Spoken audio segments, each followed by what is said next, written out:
Corona के खिलाफ जंग में भारत को एक और सबसे बड़ा हथियार मिलने वाला है। अगर सब कुछ सही रहा तो भारत में जल्द ही 12 साल से अधिक उम्र के बच्चों को भी टीका लगना शुरू हो जाएगा।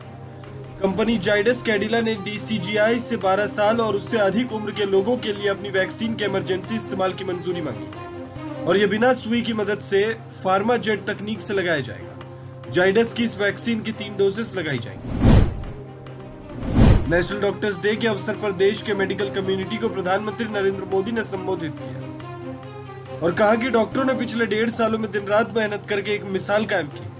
उन्होंने कहा कि डॉक्टरों ने देवदूत बनकर कोरोना काल में लोगों की जान बचाई। पीएम मोदी ने कहा है कि इस महामारी के दौरान डॉक्टरों ने लाखों जीवन बचाए। डॉक्टरों को भगवान का दूसरा रूप कहते हैं। उत्तर प्रदेश के पूर्व मुख्यमंत्री और समाजवादी पार्टी के नेता अखिलेश यादव ने गुरुवार को 48वां जन्मदिन मनाया। सीएम योगी आदित्यनाथ ने भी फोन कर बधाई दी। जन्मदिन के दिन अखिलेश यादव ने कहा कि वो सबसे आखिरी व्यक्ति होंगे और सबसे अंत में वैक्सीन लगवाएंगे। जो आखिरी बची वैक्सीन हो उन्हें लगाया जाए। साथ ही दावा किया कि अगले साल प्रदेश में समाजवादी पार्टी की सरकार बनेगी।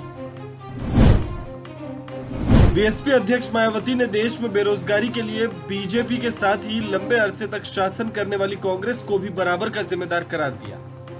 मायावती ने गुरुवार को सिलसिलेवार ट्वीट में कहा कि उत्तर प्रदेश और देश भर में करोड़ों युवा और शिक्षित लोग सड़क किनारे पकौड़े बेचने और अपने जीवन यापन के लिए मजदूरी करने को मजबूर हैं। यह अत्यंत दुखद, दुर्भाग्यपूर्ण और बेहद चिंताजनक है।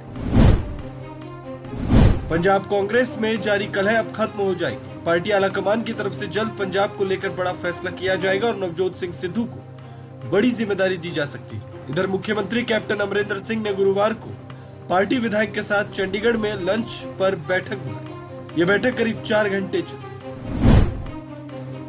32 साल पुराने अपहरण मामले में गिरफ्तार जन अधिकारी पार्टी सुप्रीमो पप्पू यादव ने गुरुवार को फिर एक बार उन्होंने अपनी गिरफ्तारी पर सवाल उठाते हुए भावुक ट्वीट किया। पुलिस हिरासत में 50 दिन पूरे होने के बाद पप्पू यादव ने ट्वीट कर कहा कि मेरी गिरफ्तारी के आज 50 दिन हो गए।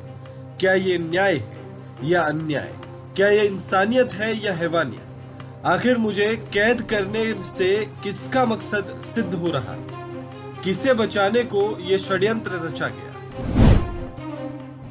असम के विधायक अखिल गोगोई गुरुवार को जेल से रिहा हो गए। वो बीते 1.5 सालों से CAA विरोधी आंदोलन के दौरान हिंसा के चलते जेल में थे। गुरुवार को ही CAA विरोधी आंदोलन से जुड़े एक केस में NIA कोर्ट की ओर से राइजोर दल के मुखिया अखिल गोगोई को बरी किया गया था। बीते सप्ताह ही उन्हें आंदोलन से ही जुड़े एक अन्य केस में बरी कर दिया गया था। जम्मू कश्मीर के वायुसेना के एयर स्टेशन पर हाल में ड्रोन से किए गए हमले पर army chief general MM Naravane का बयान आया। जनरल नरवणे ने कहा है कि सुरक्षा प्रतिष्ठान चुनौतियों से अवगत है और इनसे निपटने के लिए कुछ कदम उठाए गए। नरवणे ने कहा है कि ड्रोन के आसानी से उपलब्ध होने की वजह से जटिल चुनौतियां बढ़ी।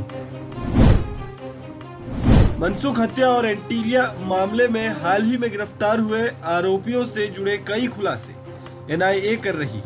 NIA ने यह दावा किया है कि अब तक गिरफ्तार हुए 10 लोगों के अलावा और भी आरोपी इस पूरी साजिश में शामिल थे और उनकी मीटिंग कई बार हुई। NIA ने यह भी कहा है कि मनसूख हिरेन हत्या के 4 आरोपी नेपाल में छिपे थे और NIA को लाखों रुपए के ट्रांजैक्शन की जानकारी मिली। सप्ताह के चौथे कारोबारी दिन यानी गुरुवार को शेयर बाजार लाल निशान पर बंद हुआ। दिन भर के उतार चढ़ाव के बाद सेंसेक्स 164 अंक नीचे 52,319 के स्तर पर बंद हुआ। वहीं निफ्टी 41 अंक यानी 0.26% की गिरावट के साथ 15,680 के स्तर पर बंद हुआ।